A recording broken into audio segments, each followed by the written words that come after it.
My seat anytime. Good morning. If I can get your attention, I'd like to go ahead and call the meeting to order. We don't have one. We're missing a couple of things. New location, a few changes. Good morning, everybody. Check with Minnesota and Harrison. Are we good? All right. And if we could stand to do the pledge. And we could just move space forward. I pledge allegiance to the flag of the United States of America and to the republic for which it stands, one nation, under God, indivisible, with liberty and justice for all. Would you need a flag? Roll call. All right. Good morning. We're going to start roll call as always with our chair, vice chair, and then by alphabetical order. So please be ready to answer. Chair Ortega. Present. Vice Chair Walter Miller. Present. Mayor Antonio Araujo. Senator Cesar Blanco.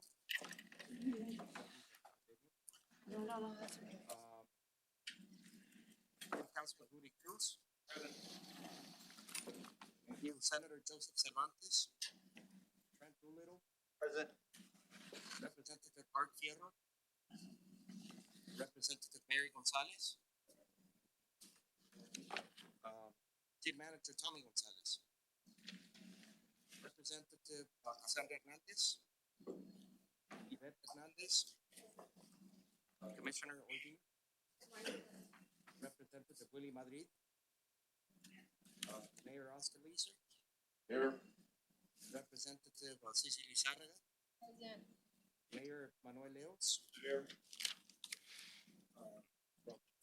That list, I still have a Doñana man, but we have a new representative, Mr. Manuel Sanchez. Manuel Sanchez. Representative Joe Moody. Alderman Esteban Olivas. Representative Claudia Ortiz Perez. Norma Palacios. Present. Mayor Javier Perea. Representative Henry Rivera. Sam Rodriguez. Mayor Benjamin Romero. Lincoln's not working to join. Judge Ricardo Samaniego. Ellen Smythe. Tomas Treviño.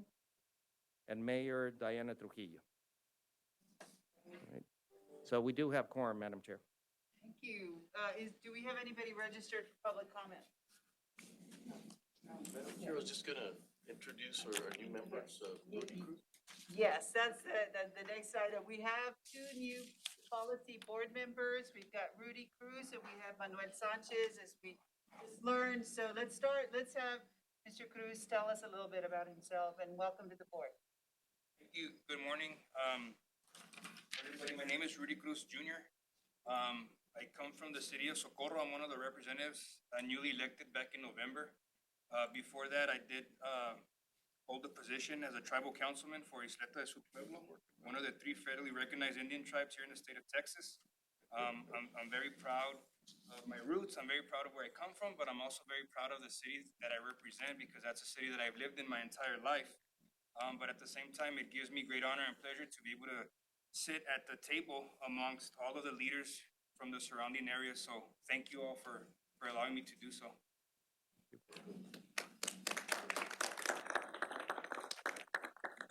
Mr. Sanchez?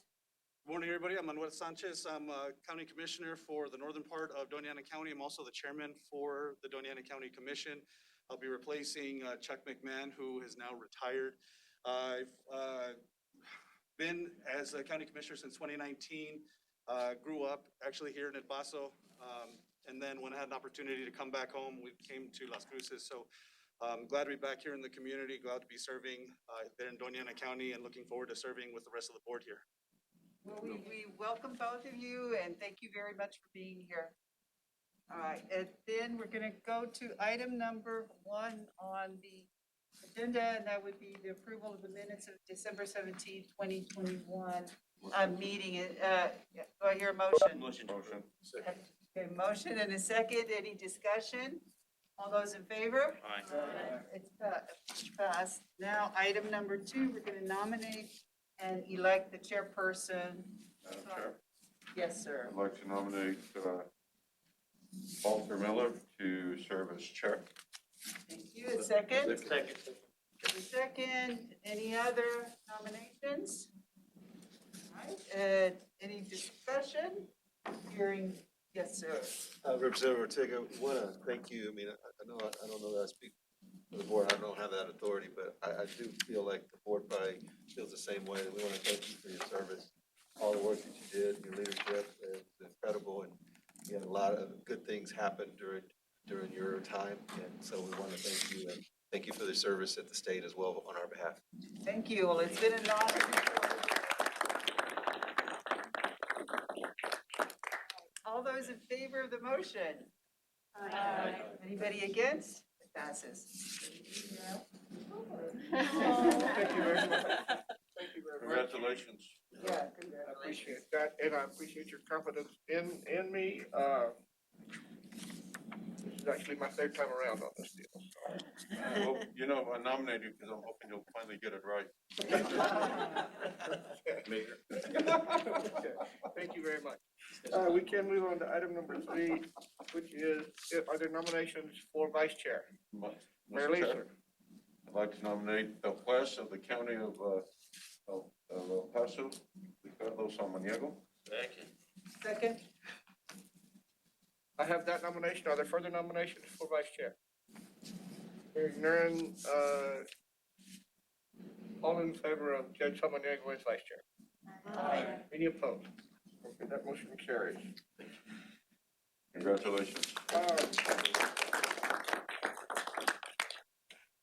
Item number 4, and as I was telling the mayor this morning, some of these folks, oh, I'm sorry. Mr. Chair, can I read the item into the record, please? So it's, item 4 is a chairperson to appoint members to the executive committee. As I was talking to the mayor this morning, some of these folks I didn't even ask, because we're expected to serve anyway. But for the executive committee, with your acclamation is Mayor Leeser, Judge Samaniego, Representative Ortega, because of her experience here. Of course, myself and Judge Samaniego are automatically on that board. Mayor Parea, because of his long experience and representing New Mexico. And then, as always, we would like to have the 2 district engineers, Los Trevino and Trent, will be the executive. I need to explain, because of our bylaws, you can't have 2 from the same entity. And so it's a little bit of a puzzle to figure out who can serve and who cannot. But if you have any questions about that, but that's why we arrived at that committee. Can you list that executive committee again? Mayor Leeser, Judge Samaniego, Representative Ortega, myself, Mayor Parea from Sunland Park, and Mr. Doolittle and Mr. Trevino. Need a motion? No. Just a quick question. I know Ellen serves on that right now as the Sun Metro representative. So is that what you're referencing relative to having 2 people in one organization? Ellen was eligible because she is not actually representing the city of El Paso, but the transit system. Right. So she's no longer on the So executive? we did not include her there. We can talk to Ellen about that.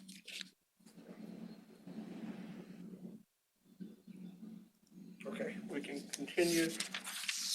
Mr. Chair, I think we do need an action by the board. Motion to approve. Second. Have a motion from Mayor Leeser and a second from Judge Samaniego. Is there further discussion? Hearing none, all in favor?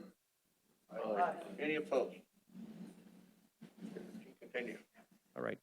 Item number 5 is to authorize the MPO executive director or his designee to execute task order number 3 pursuant the interlocal cooperation agreement between the El Paso MPO and Texas A&M Transportation Institute. So today we have Swapnil Samant from TTI, is going to have a very short presentation on what this task order is. It's an exciting piece of work, of research that we're looking forward to executing with your approval. Stephanie?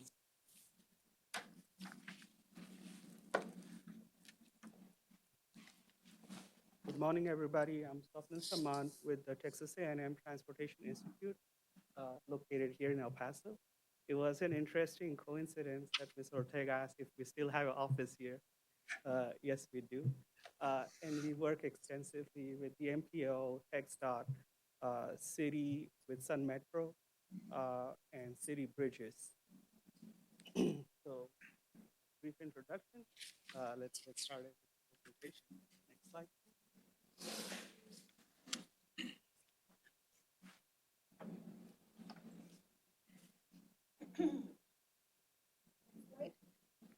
Next slide.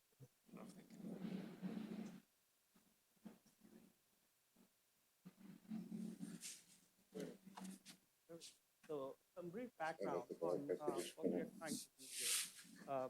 Back in 2019, TTI developed a tool. Get closer to the microphone. There's people on the teams. Sure. Is that better? All right. So back in 2019, TTI created a tool that we called DCET, which is Direct Cost Estimation Tool. This tool uses commodity-based flows at the border to estimate the cost of border delays for commercial vehicles.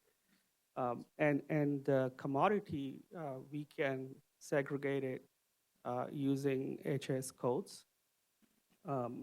And it's up to the level of a crossing, not the whole port. And then later in this legislative session, Senator Blanco introduced a bill, which was Senate Bill 1907, which requires TTI to estimate the benefits of co-locating the federal and the state safety inspection facilities at the bridges. So these two were, so we're going to use the DCET, a part of the DCET, to estimate the benefits of co-locating the facilities. Next slide, please.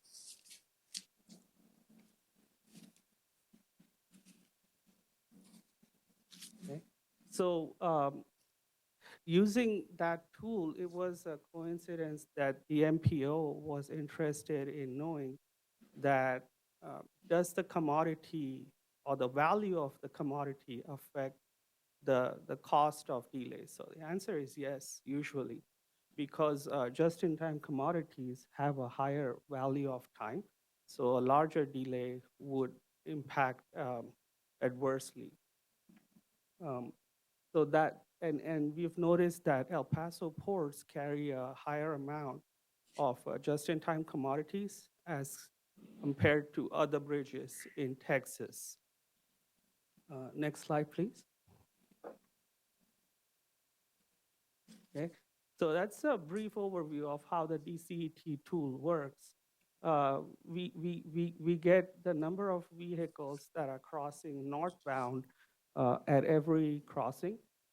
Then we get the crossing times, which are measured using our border crossing information system, which is deployed at about 7 ports of entry in Texas. And then we get the commodity distribution of the goods that are flowing northbound. And then we get the average value of cargo and the cost per hour. These were derived through previous research, so literature review. Then we process all this information, and then the outputs are what is the cost of delay to the shipper as well as the carrier, and some other performance measures. Just to be clear, we only estimate the direct cost of delay, not the indirect cost with our tool. Next slide, please. So putting all this together, we suggested that we can extend or we can add some work to what we are gonna already do for Senate Bill 1907 and analyze the whole crossing segment, which goes from the end of queue to the last point of exit, which is the inspection, the state inspection facility. We can analyze the whole crossing time flow and add in 3 more ports along the Texas-Mexico border, which are the World Trade Bridge, the Columbia Bridge in Laredo, and the Veterans Bridge in Brownsville. And we'll compare the cost of delay at all these 5 bridges using the commodities that are gonna flow through these bridges, or usually the commodities that flow through these bridges. And that should be a fair comparison of how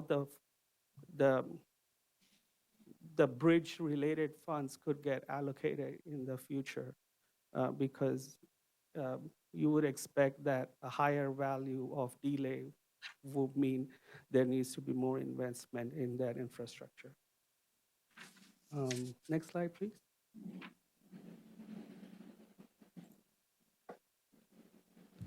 Next slide.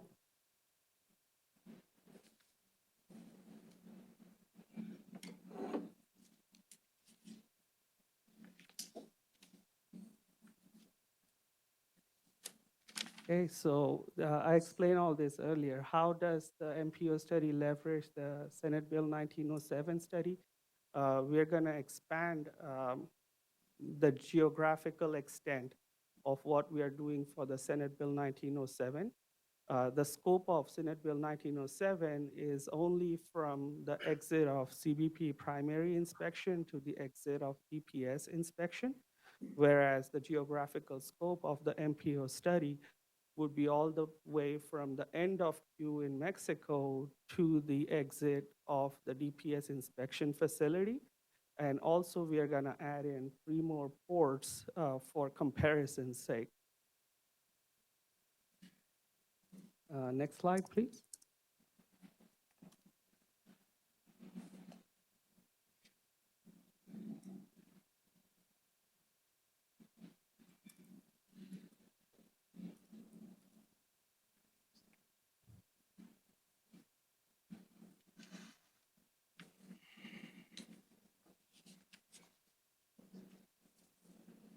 Next slide, please. Next slide, please.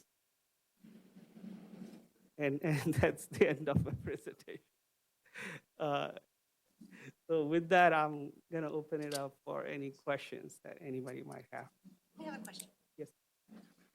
So will the study look at whether or not if infrastructure investments are made at the Tornillo Guadalupe Bridge, which is really underutilized right now, if investments are made there, how that would affect the cost of delay at the other ports of entry? Is that something that the study can also look at? The way it's designed right now, it doesn't encompass that aspect. But we can definitely look into how we can incorporate that aspect in the future. I think that would be incredibly important because I think right now that bridge isn't being utilized at all for commercial purposes, yeah, for what it was intended to be used. But if we know, if we're able to bring an investment in that area, that may alleviate a lot of these cost delay issues that we have at the other. And if I may add a little bit to this, the tool works with data that is currently being collected for travel times. And the Tornillo Guadalupe Bridge, we still don't have the equipment to measure travel time. So that's, the main reason why we're not. And for the same reason, the bridges in other areas that are selected for the study are the ones where we already have the same infrastructure to measure travel time and therefore delay. Let me just say one more thing about overall about the study. The main objective, and this is building on the study that was really introduced by Senator Blanco, that was focusing here on the bridges here in El Paso. But what we wanted to extend this to compare to the other regions in Texas, again, to show how important our region is. In other words, that the cost of the of the delays of the materials that cross through our international crossings, how does that compare to Laredo and to some of the other crossings in the valley? So it's still not a apples to apples comparison, but I think it will showcase, the importance of the stuff that crosses in our region. Again, the high cost of, materials, some of the key supply chains that we're involved in, automotive, medical equipment, these are high value things. So the cost of delays is higher than perhaps than other bridges. So again, it's not a perfect apples to apples comparison, but that was the idea, the main idea, to showcase how important and how costly it is to have delays in our crossings. I believe, Ms. Yeah, Ms. O'Connor. On the process that you were explaining, you talked about at the beginning with regard to the commodity distribution. Is that the final destination? Is that what it means? No. So the commodity distribution is the goods that pass through the port. We get the manifest. We get the manifest from the customs broker, and that tells us what is the commodity being transported in the truck. It could be produce, it could be meat, it could be machinery, and each commodity type will have a different cost of delay. Like if avocados are delayed by 2 days, they may be useless.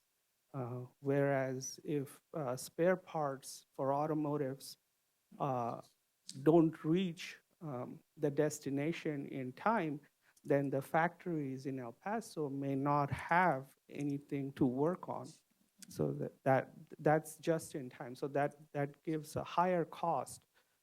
So the delay of hours would impact severely as compared to other kinds of goods. Like if tomatoes are delayed by 2 hours, most likely won't affect too much.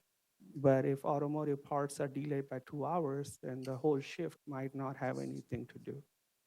Does that answer your question? Yes, it does. Thank you. Okay, thank you. Is the study only based around the commercial sector, or is there another study, or have you all made some advancements at looking at maybe cost of values that we cannot physically see? And I'm speaking about intellectual intelligence. The person sitting in the vehicle trying to commute to and from the border crossing. Sometimes there are individuals who hold executive positions. They live in El Paso, they work in Mexico, or vice versa. Is that something that y'all have looked at as well? We have not addressed that aspect yet, but that's a very good point. And we will definitely look into what kind of metrics we can gather to address that question. Right, and I think that we are all in agreement, and as we appreciate the study. I mean, in order for us to know where we're going, we need to know where we're coming from, right? So I do appreciate the study with Texas A&M. Thank you. The answer to your question is no. We're focusing on cargo, specifically on that. There's a lot of more academic studies about the value of time, right?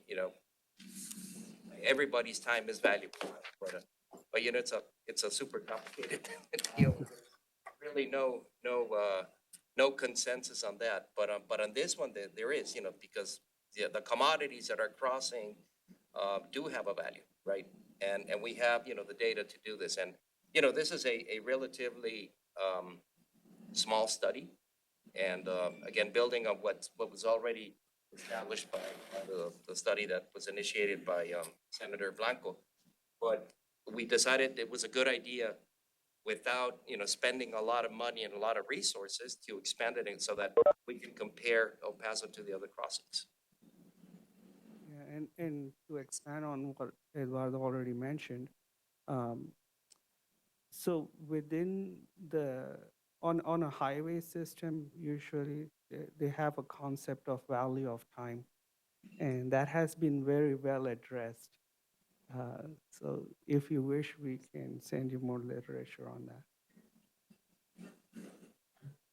Okay, thank you very much. Chairperson, just like to hear from Senator Blanco, just sort of sort of the emphasis or anything that he might, since he's the one that presented it, just to hear from him, if he's available.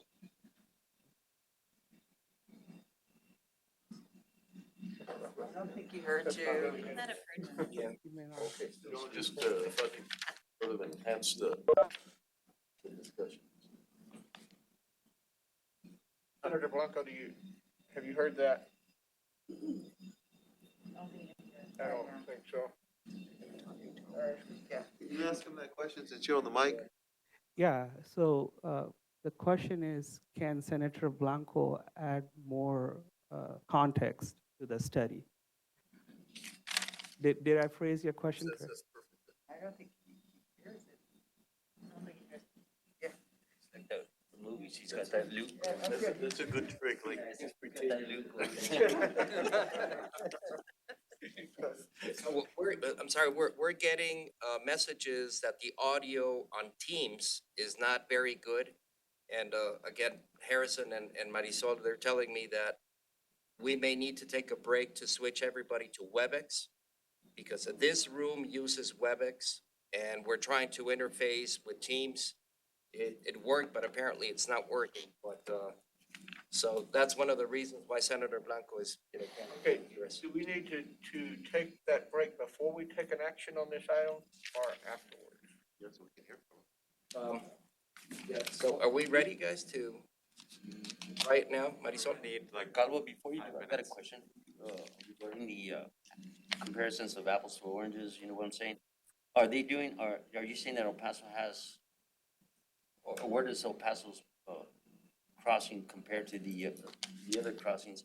Do we have a far more impact on economic development products than other communities, the other border Right, so, what we do know is that, again, we don't have the same traffic numbers, for example, the truck crossings that Laredo has. We're a little bit below their numbers. However, what we're trying to argue is that even though we have less trucks crossing, but we have the value of the stuff that we cross has higher value. And therefore, the delays are higher value, in our crossings, right? In other words, making the case that investment to our border or bridge crossings is very, very important. And again, not to avoid all the money going to Laredo or to the valley, which is, one of the things that we keep arguing. So, Well, there is no equity there. In the comparison, there is no equity, as far as all border crossings. well, and again, to make a perfect apples to apples comparison, we would have to do the analysis for all the crossings in the Laredo region, and then all the crossings in the valley. But again, but following up on the earlier comment, the study right now is limited to where we have the infrastructure, but we, meaning Federal Highway and TTI, that measures the delay on these bridges. At some point, hopefully not in the far future, we'd like to have all of that infrastructure in every bridge or every crossing, including Santa Teresa in our region, which is not a bridge, it's there's no bridge there. But so that we can have a true apples to apples comparison between the regions. But this is a good start, I think. So what is the funding impact on that? You mentioned we're below. How does that impact? Well, it's difficult to gauge in terms of the investments, but again, we want to make sure that when we go and seek funding for our region, whether it's for the crossings themselves or the infrastructure leading to and from the crossings, to make sure that, we're showing evidence that why it is important to fund the infrastructure in our region and not just, have all the money go to other regions. Thank you. Sure. Thank you, Chair. Do you want to take a motion for a 10-minute recess while they deal with technical issues if they haven't been resolved yet? I would request a motion or Motion to recess. for a 5-minute recess till we while we deal with technical issues. Have a motion. technical issues. Why don't we go into executive session instead of waiting for that? Because we don't need, we won't need them for executive session. But we'll have to have, we have the same technical Oh, we issues can with make a motion. executive. Yeah, Hopefully. Yeah, so, it's have because a we motion have, in a second. Is there any opposition? Okay, we'll take a 5 Me and minute. Mary. You signed. Oh, Mary. I'm fine. Don't get me in trouble. I like Mayor Pickle. Nice to meet you. Oh, man, you make me blush every time you say that. Offline again? We're doing this forever. the thing is If you that have any- Well, maybe one time for that. Okay. It's been a while. Somewhere in the county. cuando yo no sé cuando de It's not really picking up. Infrastructure. Gives me a Walter. They can't hear what's going on. They're watching the live stream, but they can't participate. It's the group. The problem is they can't hear. Rudy's not shy. Viewers who are on teams. Rudy's not chicken in and out. Like when you come back. He's going to go.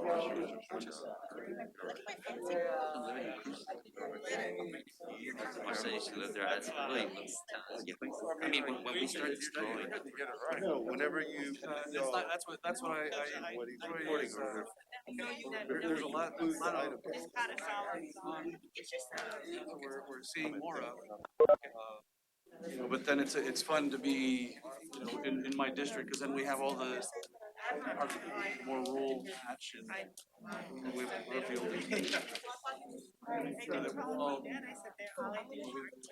get everything connected.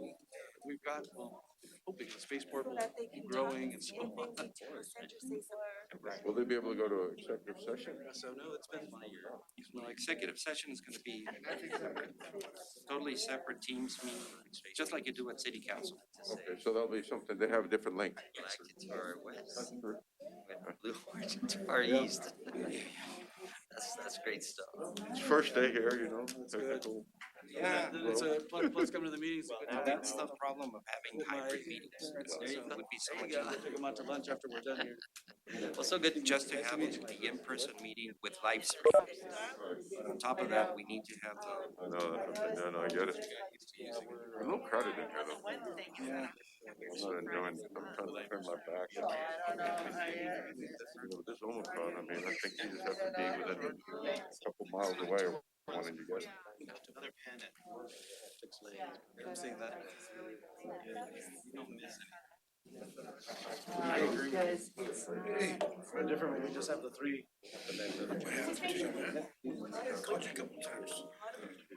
It's the first time we actually just help us out on the shelter.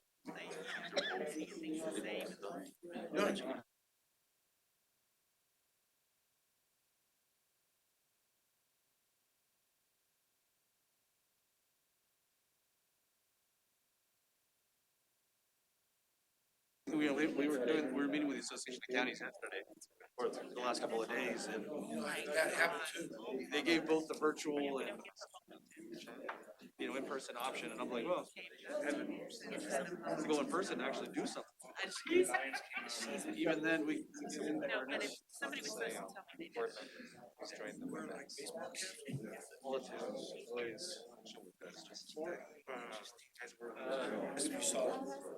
It's funny, like, You know, when you HBO, they call me. can't get. The unfortunate part about it being virtual is now every Tuesday, all day, every Thursday morning I have to I was sitting in front of the computer. used to, at least when I went up, it was for one day and I was done.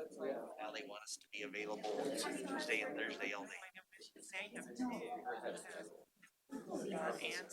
That was the only good thing about being some virtual, where I would do is, I had my desk at home, I would put, somebody to be logged in on, would have the big screen behind it.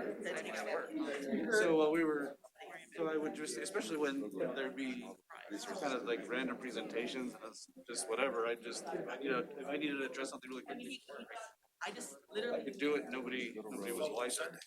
That's what I do. I mean, Tuesdays and Thursdays are my telework days. Yeah. So I sit at the desk and I get my work done. SoFi in LA, right? Yeah. Yeah. So how is it that the District One office is in Denver? So rumor has it that way back when they were creating District One, a county commit, I mean, a transportation commission. Donated it to the department.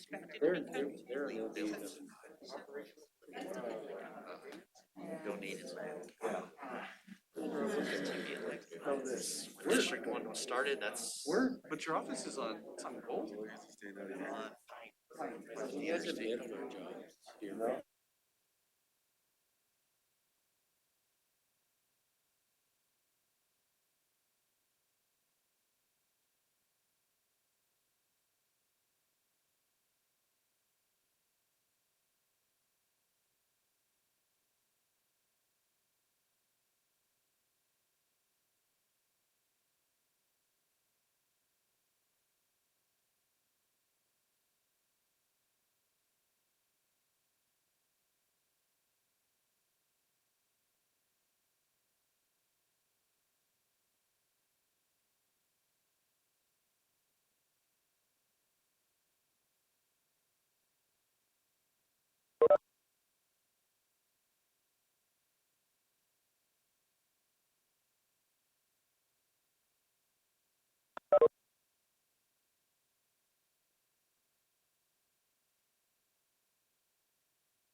assistant is enabled to save audio highlights.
All right. Okay, so all in favor of reconvening? Aye. Any opposed? Hearing no opposition, we are now reconvened into our regular meeting. The item on the agenda is item number item number 5, in consideration of the task order number 3 for the GTI. Do you have further comments on this, or? No, Mr. Chair, so we were having discussion here and one of the board members, Mr. Gonzalez, requested to see if Senator Blanco could speak more into Senate Bill 1907. So we're hoping that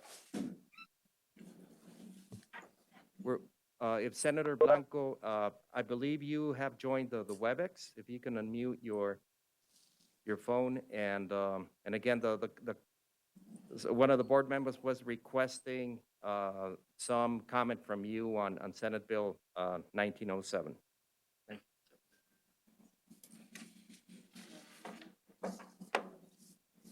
You could still set up.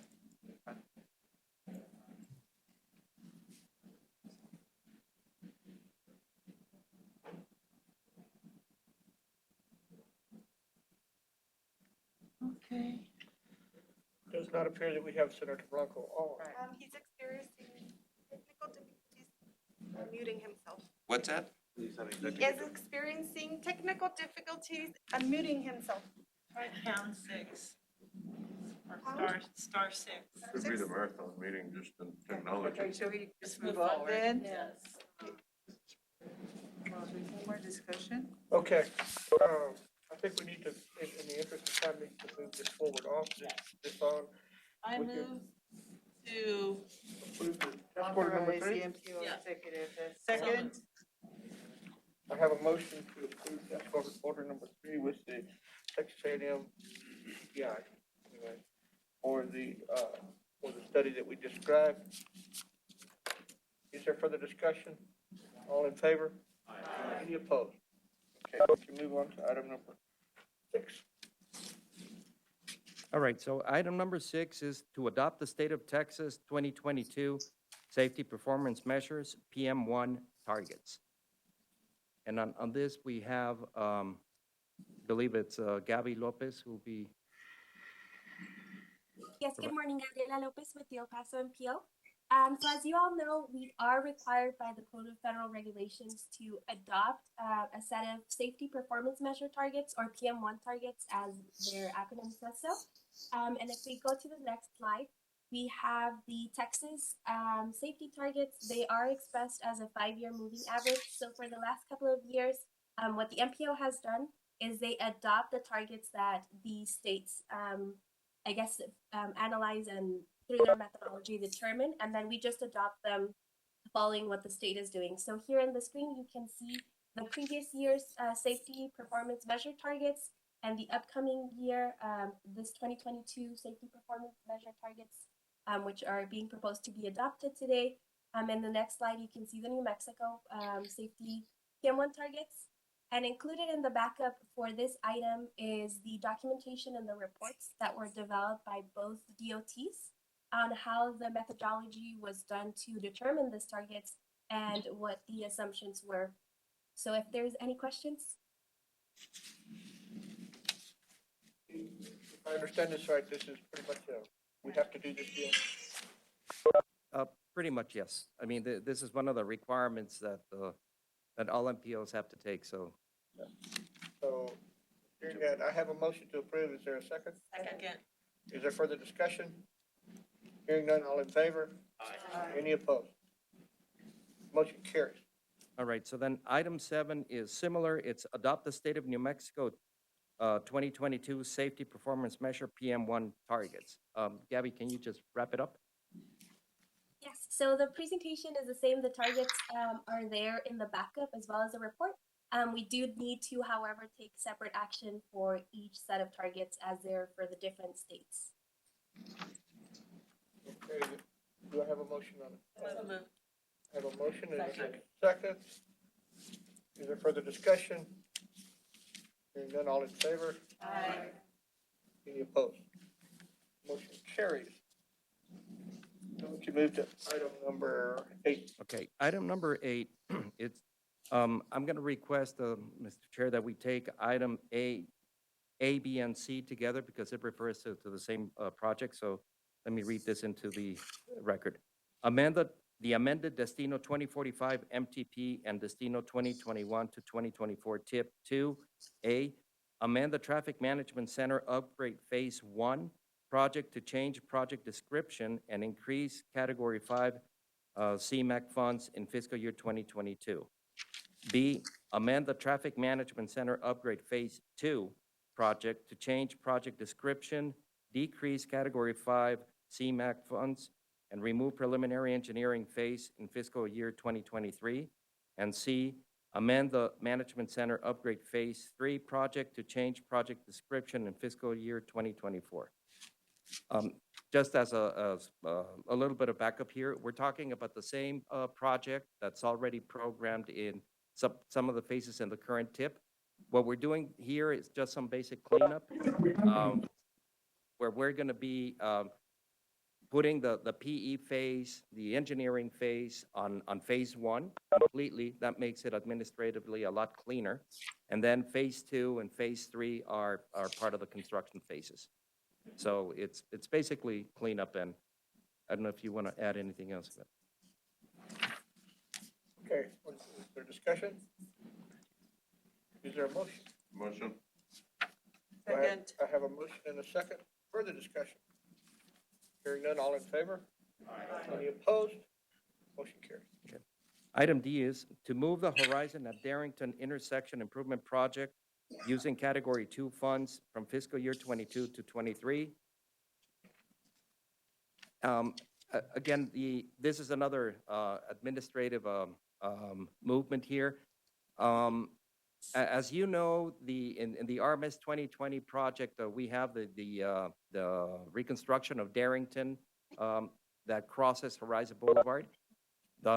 It's all one project. However, the piece on Darrington that crosses Horizon, that intersection is considered a on-system piece, and that's the reason why we're using Category 2 funds. But because it's going to be built, and from the very beginning, it was conceived to be one single project. We need to move this one to match what we already moved the Darrington project, where the Horizon City is a sponsor. Is there discussion? Is there a motion? Motion and a second. Further discussion? All in favor? Aye. Any opposed? Hearing none, the motion carries. All right, then item E is to move the New Mexico 213 widening project using National Highway Performance Program and Board of State Infrastructure funds from fiscal year 2023 to fiscal year 2026.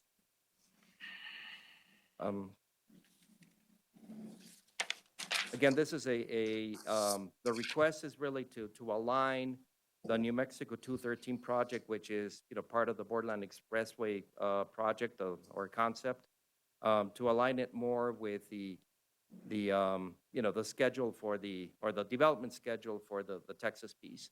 So I don't know if Trent, you want to add anything? If I can, so currently we only have $9 million in the STIP for this corridor. We're in the study phase, but we're also looking at an interchange of New Mexico 213-404 intersection. And so, one, it's to move it out so we can finish the phase, but with the infrastructure bill, state revenues coming in, I want to make sure that that $9 million is more appropriately aligned with the cost of the project. So we're moving it into the STIP until we can, into the planning year until we can finalize the study. For the committee's sake, I just want everybody to be clear, we are moving forward with widening the 213 to tie into the Borderland Expressway. We're good. Thank you. Any questions?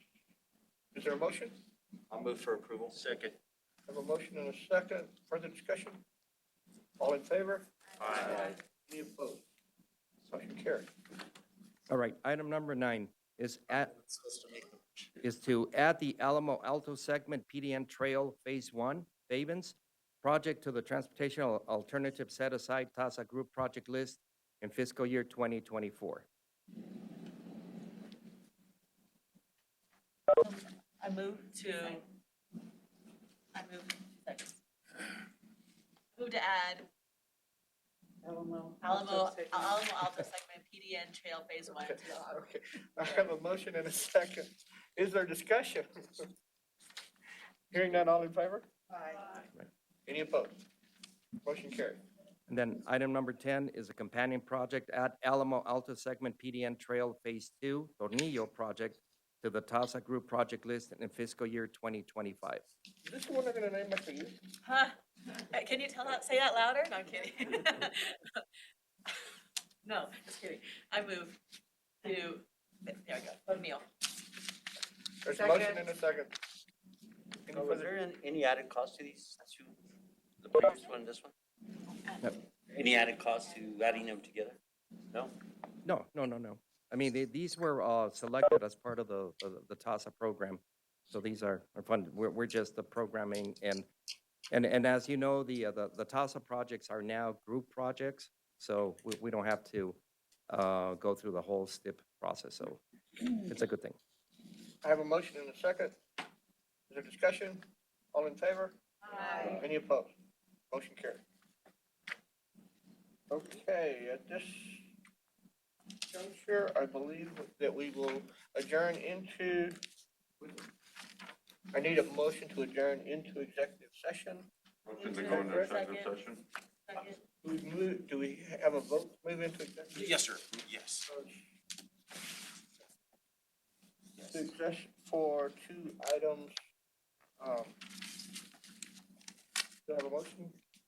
They need, yeah, and they need to read the motion into the record.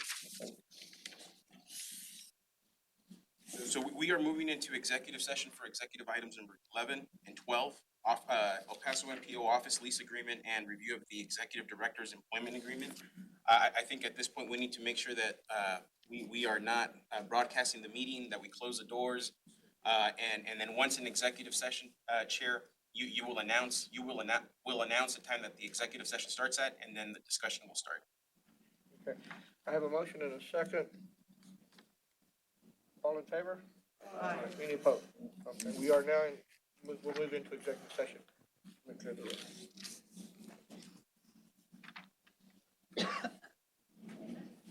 Okay, we're shut down. Okay, so what we're going to do is, we're muting.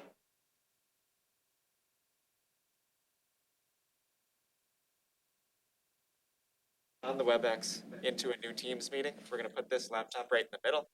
That's what we're gonna do. Okay. So we're working on that. So The we will, mics are off. I mean, discussion The is room are off. technology gets there. Exactly.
need to be an executive?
Serio, no, no.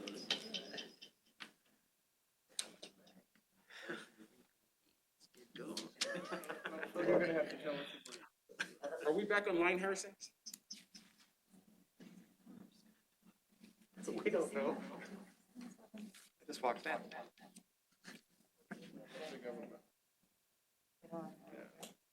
Or the rest. I don't know. Then I assume that.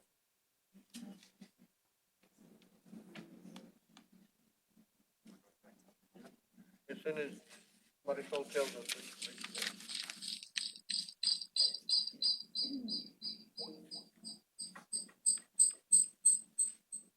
We don't, I was I'm taking waiting a on nap. Mari- I'm waiting No, on I Mari- just woke up, I didn't know what was going on.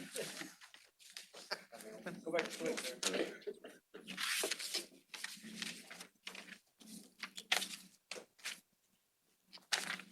Still Friday?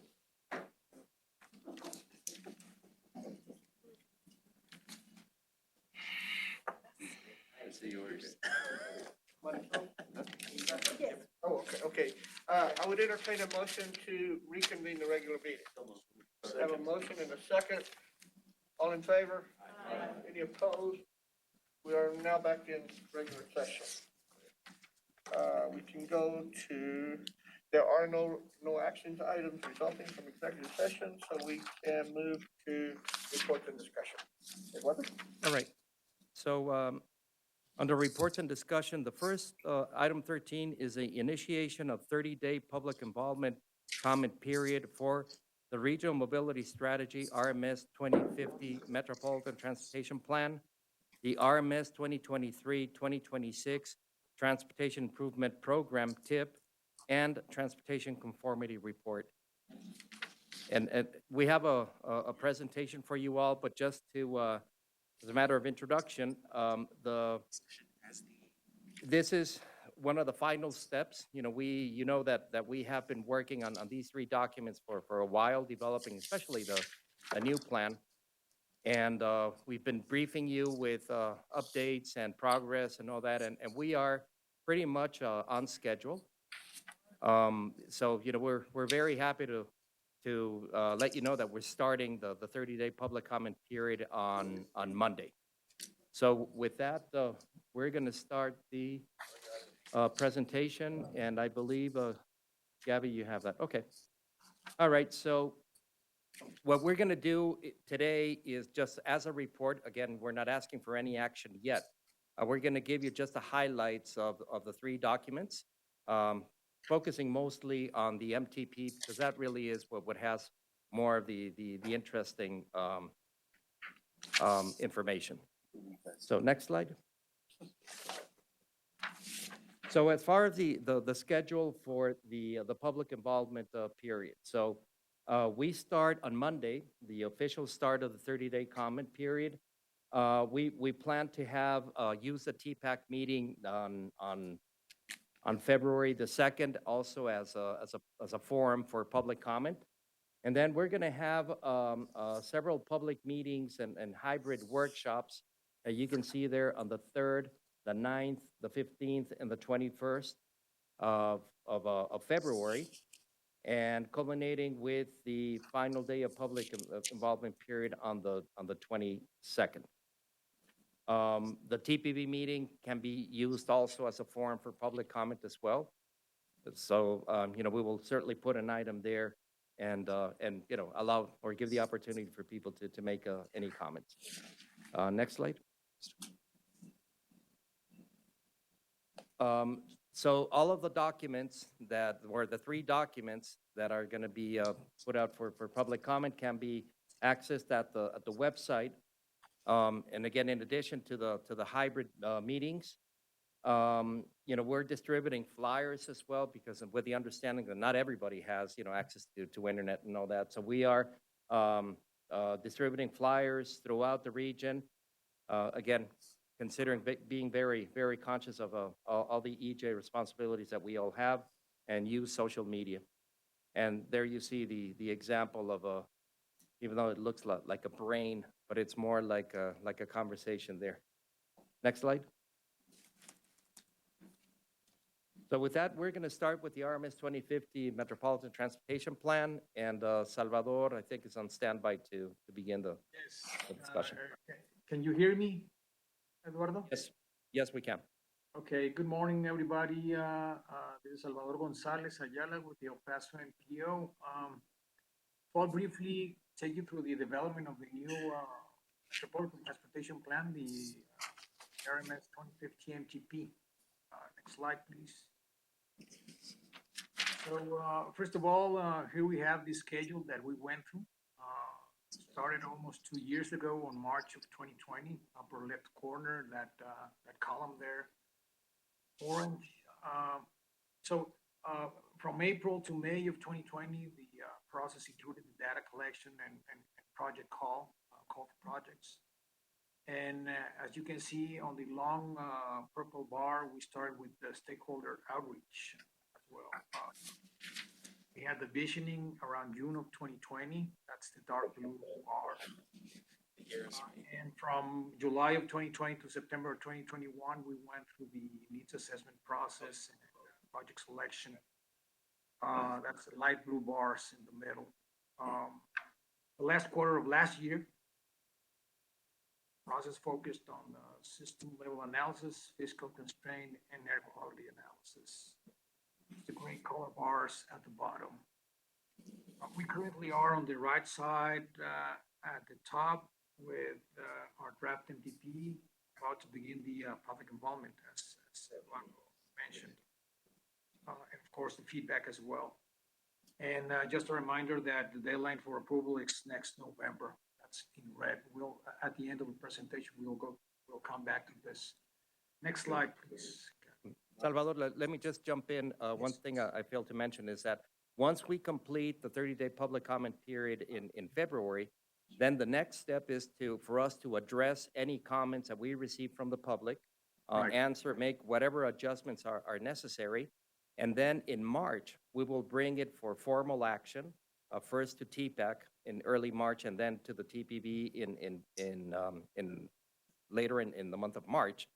And that's the final adoption of these documents by the policy board. Once this is adopted, then we send the documents for review to the consultative partners, which is, the group that's led by the Federal Highway Administration. And unfortunately, that's something that review, tends to take a lot of time. But that's one of the reasons why we had this schedule, and we stuck to the schedule to allow more than 6 months for that review. Again, the drop dead date that you see there on the red bar is November of 2022 of this year, which is when the 4-year conformity clock expires. So, we're giving the consultative partners plenty of time to review. And so, we should be okay. But again, it's something that we do not control. Go ahead, Sal. Okay. So key element for the evaluation of transportation project is demography. Population and employment growth, and perhaps more importantly, its location in the MPO region.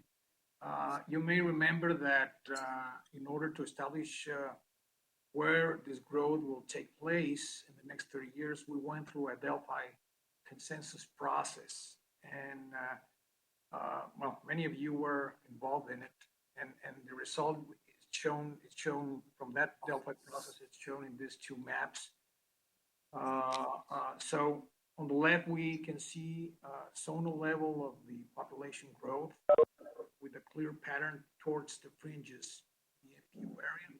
That's the dark left, the dark brown, and dark orange. Yet the year 2050 household density shown on the map of the right is quite low in this same fringe, yet very extensive areas. So the white that you see there, it's very low density, below the 1.45 households per acre. That's where the growth apparently is going to take place. Okay, so that's These two maps summarize the population. Next slide, please. So similar with employment from the Delphi, we got this concentration of growth towards the fringes as well. Map on the left with the darkest color, you'll see that growth again going mostly to the fringes. Yet again, the employment density by 2050 will be very low and dispersed in this same fringes areas. That you can see that again on the right side. So again, this is 2050. We developed this for different forecast year, 2022, 2032, 2040, and 2050, and this was very important information.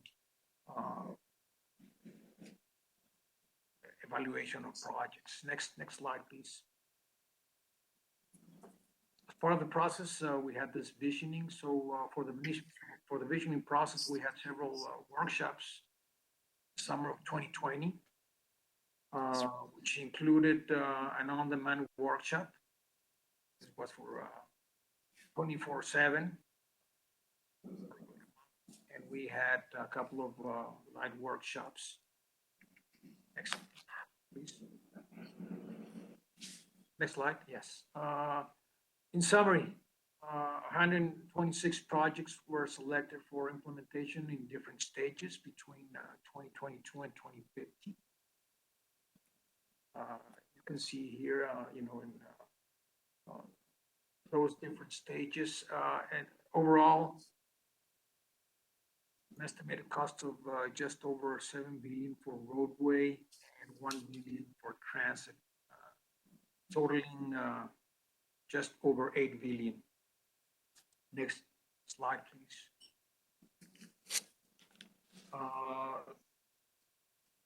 So these estimated costs are within the funding available, that you can see in this table, thus meeting fiscal constraints. Again, next slide, please. So the selected transportation projects are categorized along these four CMP strategies that you table: travel, management, traffic operations, road capacity, public transportation. Most of the projects are within the traffic operations and road capacity, about 80%. Next, and further the segregation, we can see that we have things like bike and pedestrian and ITS and operational. Next slide, please.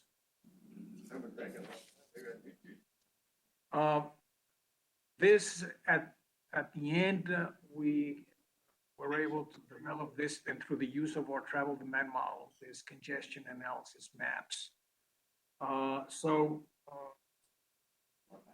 What can we expect in terms of congestion? This is what we're trying to portray here. The map on the left is what we call the 2015 no-build. That is what we can expect in terms of congestion if no additional transportation projects were built from 2017 to 2050. That is, if we had all of this growth by 2050 and no project were built, we would have the congestion that you can see on the left. A lot of reds. The red links and the orange links are medium and heavy congestion at peak times. The map on the right is the 2050 full build.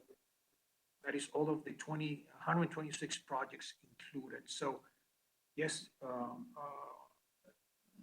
on the left, we can see more orange and red links compared to the map on the right. We have less of those, less reds. Oranges, we have more green. So the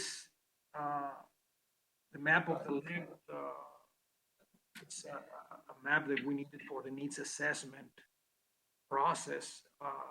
So we use this to try to identify transportation solutions within the funding availability. This to minimize congestion. That was the challenge. Next slide, please. So in This one, again, on the right, we do have the 2050 built. And on the right, on the left, I'm sorry, we have the 2020 built as well. So this slide is to show how, growth from 2022 to 2050, even with the projects that have been identified. Of course, we are able to reduce the congestion, but we cannot get rid of congestion completely. I think that's pretty much it, Eduardo. Right. Thank you, Sal. So let me just add a few things on about the MTP. First of all, a lot of obviously the demand side of the equation is driven by the demographic projections. And as Sal explained, we followed the Delphi process where a group of experts were brought in, and this was sort of like the consensus, whether we like it or not, right? One of the things that I from the very beginning when we saw these projections is that the projected growth is really on the outskirts, which is not necessarily a good thing in terms of avoiding sprawl, right?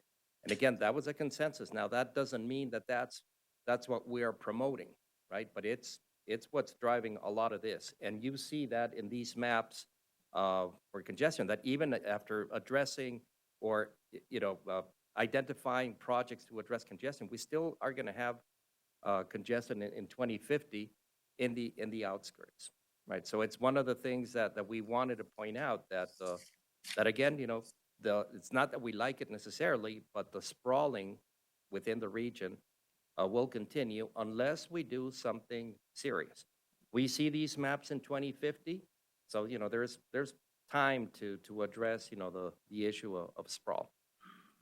That's one thing I wanted to mention. The second thing is that going back to the visioning process, when we were doing it, it was when we started the lockdown of COVID. So all of us here collectively, all of us had to deal with that, and we performed these activities that we typically do in person, but with COVID we had to start doing a lot of these activities online, remotely. And with different degrees of participation. I think we were learning at the time that once people understood how to participate, through Teams or Zooms or whatever, we had actually good numbers, right? You miss that personal touch with people when you start talking and with them and really understanding, and it's not the same thing, but we were surprised to see that the numbers were not bad. But this was in the summer 2020, where all of us were learning, how to deal with this COVID situation. So with that, that's pretty much, those are the highlights of the plan. When it comes to the selection of projects, as Sal described, we went through several phases. But one of the things that as MPO staff, we were very interested in also ensuring that the projects that were the top priorities for each of the individual partners here, the local governments, the county, and TxDOT, that what they perceived also as their priorities were given, consideration with that. Of course, we look at the aggregate, the list as an aggregate, and look at the regional priorities. But being we try to be very respectful of what each individual entity identified as their top priority projects. So with that, I think we can move on to the next slide, please. All right, so now we're concentrating on the TIP. The TIP, as you know, is a 4-year plan. The first 4 years that include the TIP, match pretty closely the first 4 years of the plan. In other words, every project that is in the TIP has to be in the plan. The conference is not necessarily the same. Not every project in the 4 years of the plan are in the TIP. But with that, I believe Gabby, or is it Gabby that will take over? Go ahead, Gabby. Yes. Good morning, Gabriela Lopez with the El Paso MPO. Tim, can we go to the next slide? So as Renato mentioned, mentioned, the programming years for this upcoming tip is 2023 to 2026. We have split two different funds, the highway funds, which include the Texas and New Mexico funds, and then the transit. So for the highway funds, we do have a total of $624 million programmed throughout the 4 years. As we can see, the first fiscal year of the TIP, which is fiscal year 2023, has the most projects, and then followed by fiscal year 2026, which is the last year of the TIP. So this upcoming TIP does correlate a lot with the current TIP. So the first 2 years almost match entirely in the projects that are being programmed, since we do have certainty of those projects already. And then we just added additional projects identified in the 25th EMTP in fiscal years 2025 and 2026. So here we have a breakdown by fiscal year of the total year of expenditure, or YOE cost, which is the funds that are programmed. And if we go to the next slide, we have the same, but for the transit funds. So overall, they do have an average of 21 million, I guess, year of expenditure costs in the transit section. However, we did also want to provide a breakdown by funding category. So the majority of our transit funds are coming in through our FDA 5307 program, but we also do have a couple of projects for our 5339, and then the program that we manage, the MPO, which is the 5310 program for enhanced mobility for seniors and individuals with disabilities. And if we go to the next slide, we have the number of projects by sponsoring entity. This is only the highway projects, it doesn't include the transit. And we have the City of El Paso with 12 projects, followed by TxDOT with 7. So you can see how many projects each entity has. However, that does not necessarily mean that the entity with most project has the most funds. So if we go into the next slide, we have the amount of YOE programmed throughout the TIP by the local government. So we didn't include TxDOT and NMDOT in this graph, but we do have the local government, so we can have a general idea of the YOE in millions that is being programmed for each local government. We do have about 50% of the local government, I guess, programs going into the City of El Paso, followed by the county with 32 million. And if we go into the next slide, we have the map of the project locations for the TIP. So the map on our left includes all the roadway and operation improvement projects, and the map on our right includes our active transportation and transit projects. I know it's really hard to see in this slide, but included in the backup is a draft TIP, and you can see the specific projects that are included. Most of them, as I mentioned, were already in our 21 to 24 TIP. We do have a couple of new projects, and as a reminder, now that we have our TASA group projects, we don't need to individually list them in the TIP, so they're not identified in this project. So we do actually have way more active transportation projects that are what are shown in the TIP project map, is just that they're not individually listed.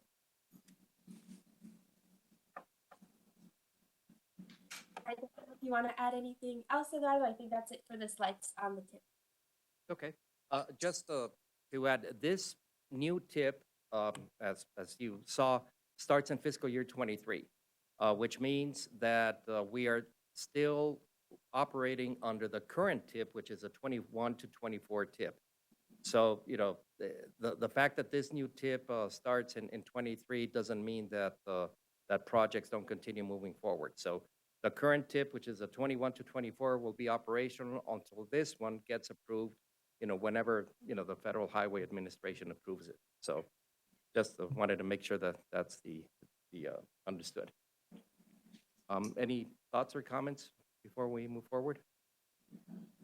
Okay, all right. So next slide, we're gonna jump onto the Transportation Conformity Report. And as you know, the conformity report is mostly to ensure that our long-range plan meets all the requirements for air quality. It's there's a lot of technical stuff that goes in, but I'm going to turn it over to Claudia Valles to give you the highlights. Go ahead, Claudia. Hi, good morning. Claudia Valles, El Paso MPO. So the next slide, please. Okay.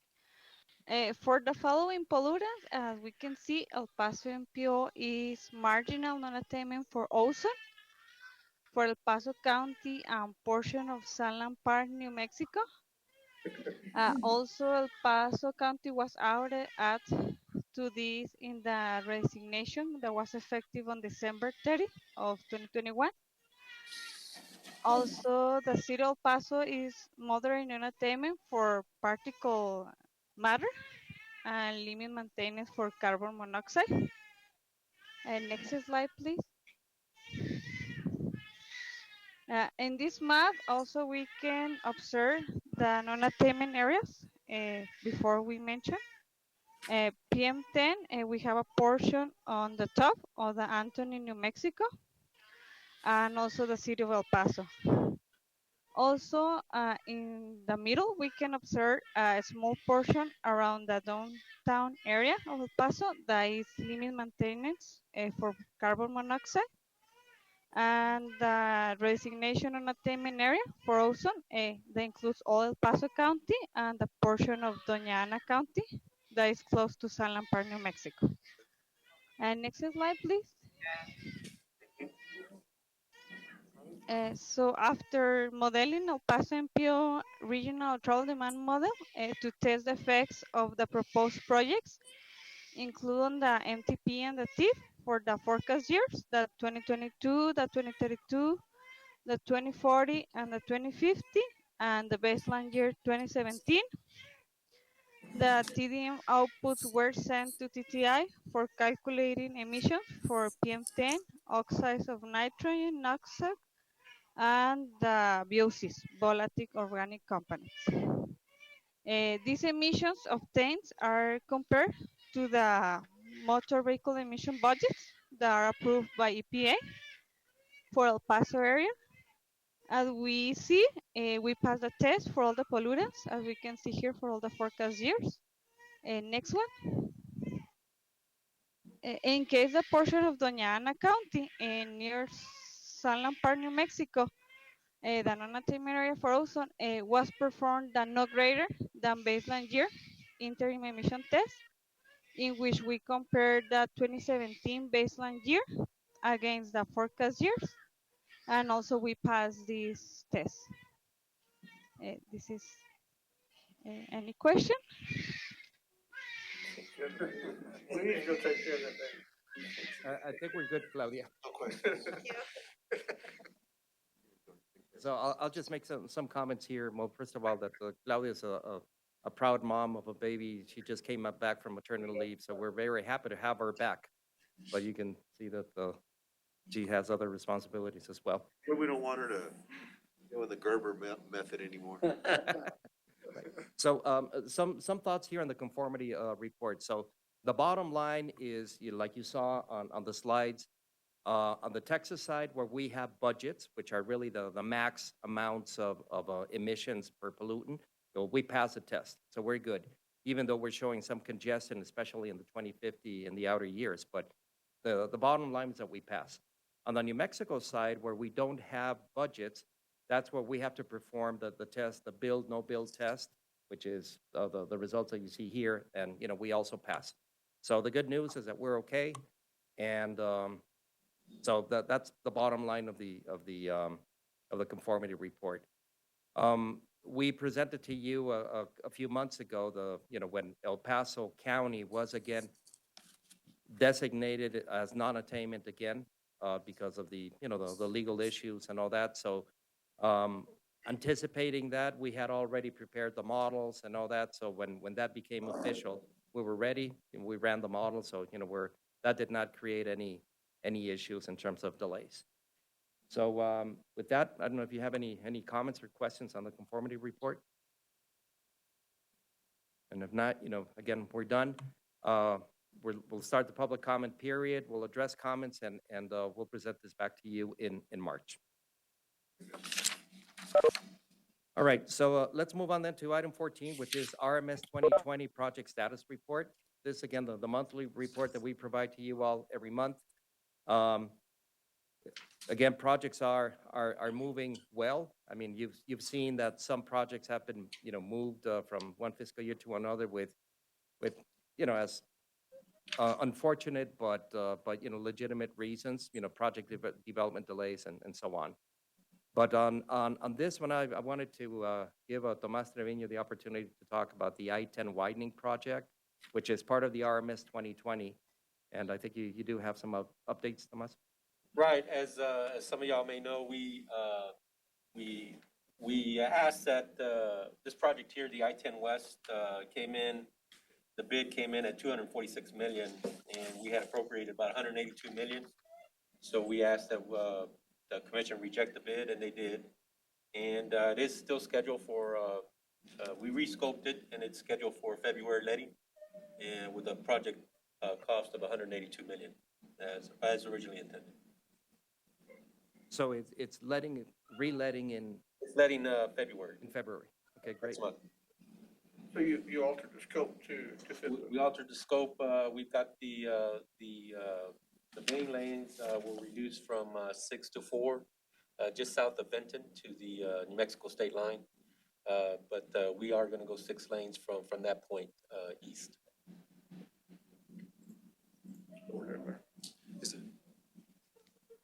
Is that consistent with other interstates? Well, there is no uniform interstate. We've got plenty of interstates that are 4-lane divided, which is what we have right now. Right, so is it consistent with other interstates in other parts of the country with the same modeling with regard to traffic and Well, we're congestion? going to come back and continue the 6 lanes. We just have to do it with a different project. So that's not been abandoned? No, of course not. So then you are going to come back and do 6 lanes eventually? Could you have a time frame for that? Well, we've got to get a project programmed, we've got to get it in the UTP, so there's some logistical loopholes we have to jump through, but we are going to get another project scheduled to do the remaining portion from Benton north. Thank you. And we'll definitely work, with Texas to identify that project and get it done quickly, because now it is a bottleneck. We're going to have 6 lanes all the way going north, all the way to Vinton, or west, I should say. But between Vinton and the state line, we'll go back to 4. As you know, once I-10, once we get to New Mexico, we have 6 lanes. All right. I've got a question. I know you're going to go back to the original project, the way it was planned with the 6 lanes. How much of a delay is there going to be because of what happened? Well, we essentially have a complete set of plans because all we did was eliminate 4 miles of the original main lanes. So, we'll put it in the rack 'em and stack 'em initiative, but we still have to get the project programmed and into the UTP and work through some logistical issues internally before we can program it. So. All right. So not knowing exactly how much of the delay is, and on the tail end, bringing it back to the 6 lanes, is there going to be a large delay there? No, it shouldn't be. I mean, if we relet the project or let another project, you have the potential to get another contractor on board who brings a totally different set of resources. So, it could be that they actually finish the job faster than originally anticipated. Thank you.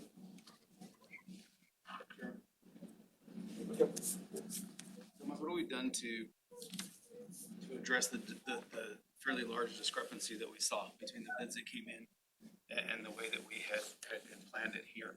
I mean, I think y'all have been very creative in the way you've done it. You've made sure that we're not going to ultimately lose too much time, as I understand it.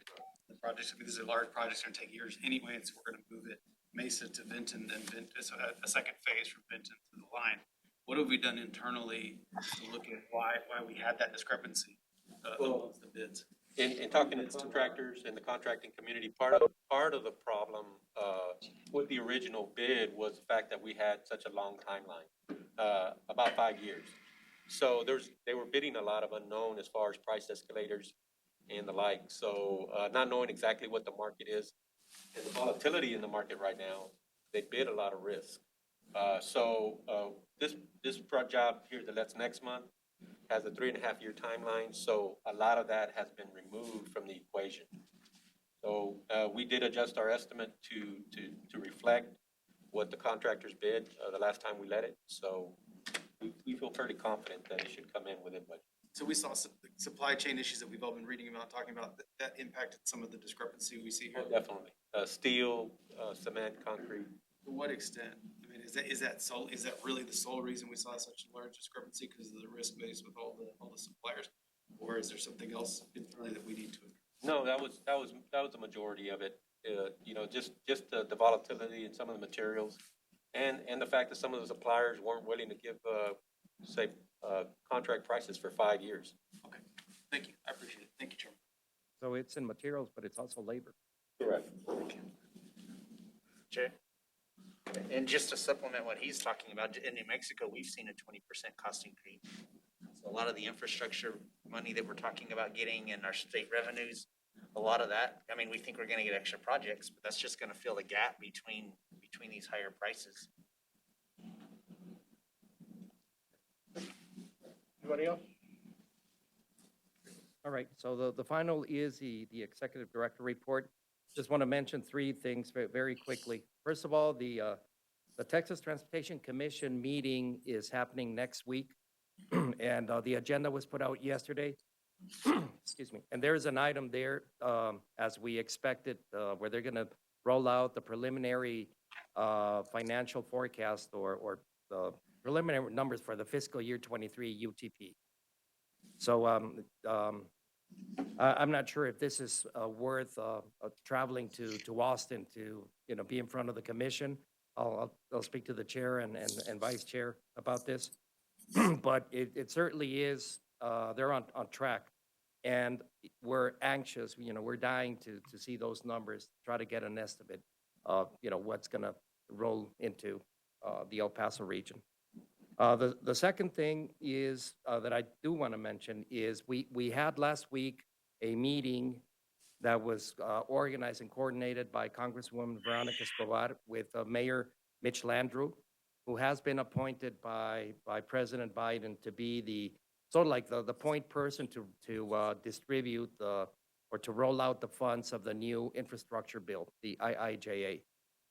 So some of us and many of you that are present here, Mayor Leeser, Judge Samaniego, Rep. Ortega, Senator Blanco, Chair Miller as well, and myself, and others also representing the Mobility Coalition.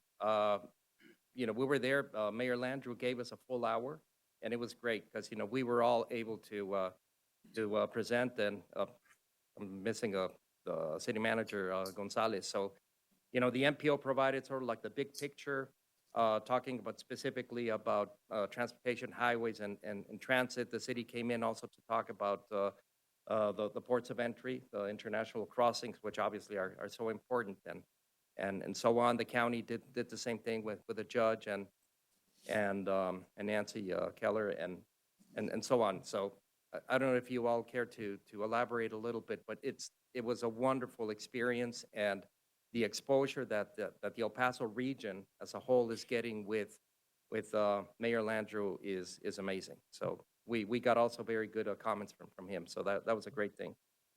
And then real quick, I think we need to recognize he was so impressed with how prepared we were, and he said it was one of the best presentations that he had seen, and also that the unity of everybody coming together. So I think we keep hearing that, and so we need to reinforce how important it is to see us come together the way we do. So he was just extremely, I think he mentioned it 3 or 4 times, that he was impressed with our preparation. It wasn't just something, but something we had been doing for a long time to get with. Just want to thank everyone for that collaboration that is so much a part of El Paso. Excellent.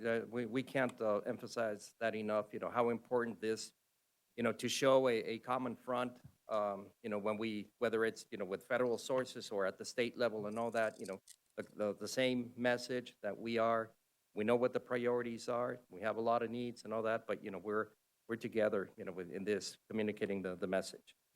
And lastly, the TRB conference that I attended last week, which is Transportation Research Board. It's the largest conference, for transportation folks. A lot of discussion on the IIJA. Some things that I'm a little bit, concerned about. A lot of the comments about, highway projects and how we need to be very careful and when we talk and when we look about highway expansion projects. I mean, clearly, there's historically, there has been some issues with, especially in the construction of the interstate highway system in the 60s, 50s and 60s. But my concern is that, we move the pendulum, too much to the opposite side where I felt, honestly, at some point I felt as if they, MPOs and DOTs and we're the bad guys and, we're not. We certainly have to be very smart in the projects that we select, like you heard this morning with Bill Frawley, considering, yes, congestion relief is still very important. Economic development is very important as well, but connectivity between communities is also tremendously important, looking at the equity issues and so on. But I came back from the conference feeling a little bit like, we need to somehow balance and make sure that locally, we do select the best projects and we consider all of these things that are being discussed or coming up, more in the forefront about, social equity and so on, which again is not a new thing. EJ, environmental justice is a thing that we consider as we develop every NEPA document and so on. But anyways, it was a great conference. It was great to be there in person with, of course, the risks, but the TRB folks did a really good job in requiring every attendant to show evidence of a vaccination. You were not allowed into the convention center without a mask, and so it was a great conference. So that's all I have. Any questions for Eduardo? Seeing no further items on the agenda, I would entertain a motion to adjourn. Second. We have a second, we are adjourned. Thank you. Well, you get a little more efficient, it's noon already.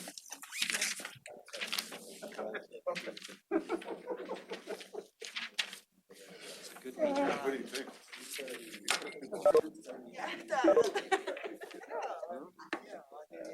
Bye, guys.